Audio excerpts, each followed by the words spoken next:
Mama? Papa. Ayo, Mengay. Ano? Cute tawag sa'yo talaga. Hindi. Papa. Mama? Papa.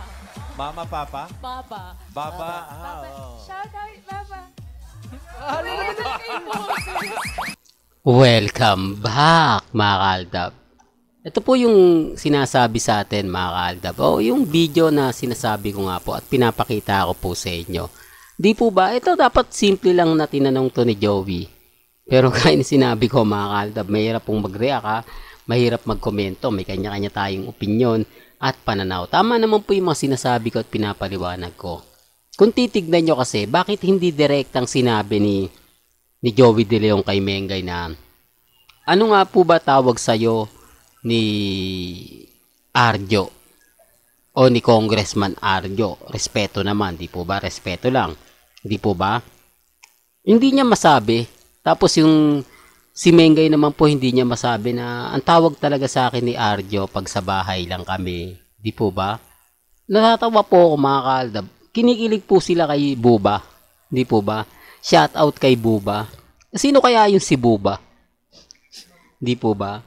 Ako, may kanya-kanya tayong opinion at pananaw. Sabi ko nga po sa inyo, dito po sa channel ni Mr. Destiny, lahat po ng mga kaganapan natin, update 101%. Di po ba? Tapos blooming na blooming si Mengay ngayon, no? Hindi nila mabato, mga kaaldab, na buntis.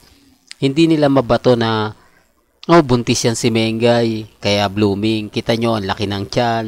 Kita nyo, mataba, di po ba? Hindi lang nila masabi yan kasi binasag na po sila ni Henyo Master Joey De Leon simula pa lang. Binigyan na siya ng update, di po ba? Real talk to, mga kaaldab. Di po ba? Sabi ko nga po sa inyo, depende yan sa pananaw ng iba. Depende po yan sa mga taong nagko-komento. Di po ba? Na alam ko, mga kaaldab, maraming nagsasabi sa akin ng, totoo naman yung sinasabi mo, Mr. Destiny, naniniwala naman ako. Kasi, kumbaga, alam mo na ganito, ganyan, etc., etc. Bitter lang sila. Kumbaga, natutuwa lang sila kahit na ganun lang yung sinabi. Di po ba? Kaya nga po, ito lalo na po sa therapy, grabe, no? Ganyang kabalasik si Mengay.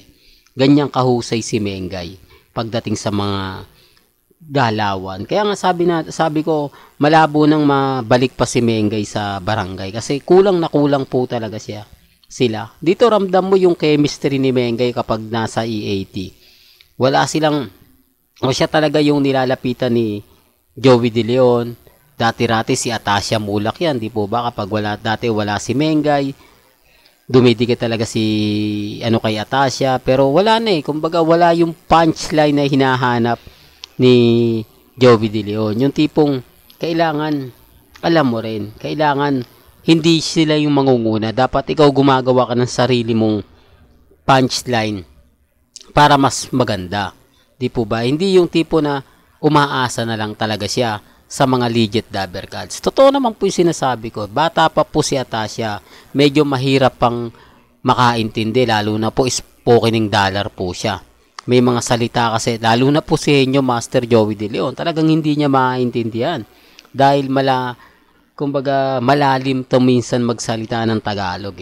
Yung tipong, sa bagay, mga kaaldab, taga Bulacan Pero, taga Bulacan din ang agad-agad makakaintindi. Di po ba? Walang iba kundi si Maine Polkerson. Kaya nga gustong-gusto niya si Mengay.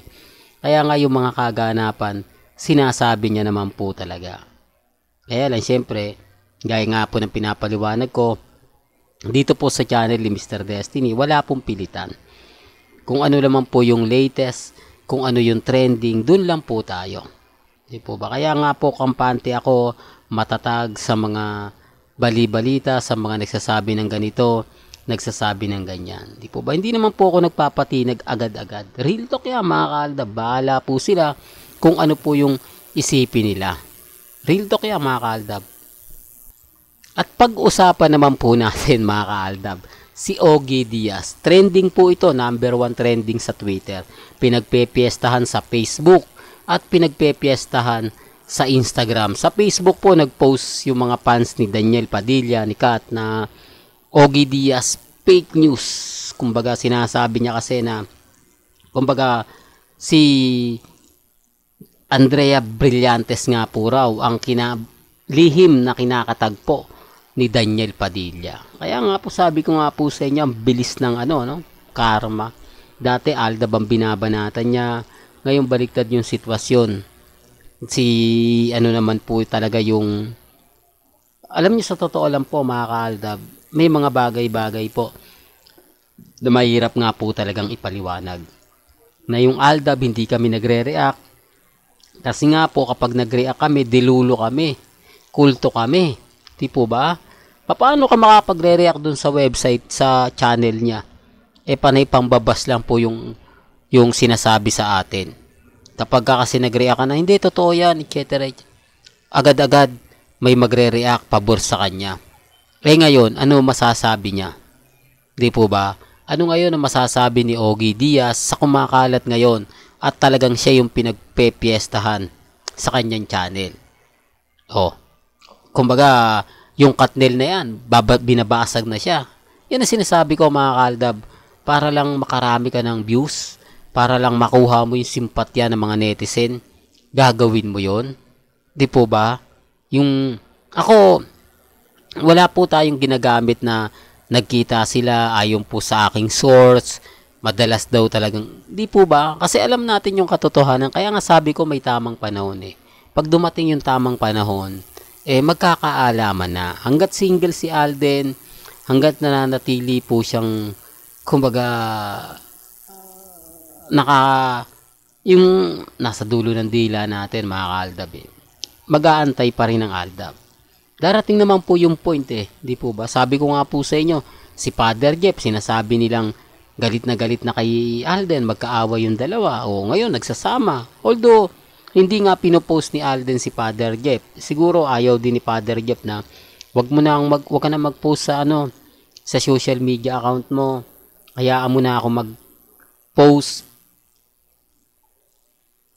Ibigay mo na sa akin kasi baka marami na namang komento, marami na namang di po ba? Real talk to mga ka-Aldab.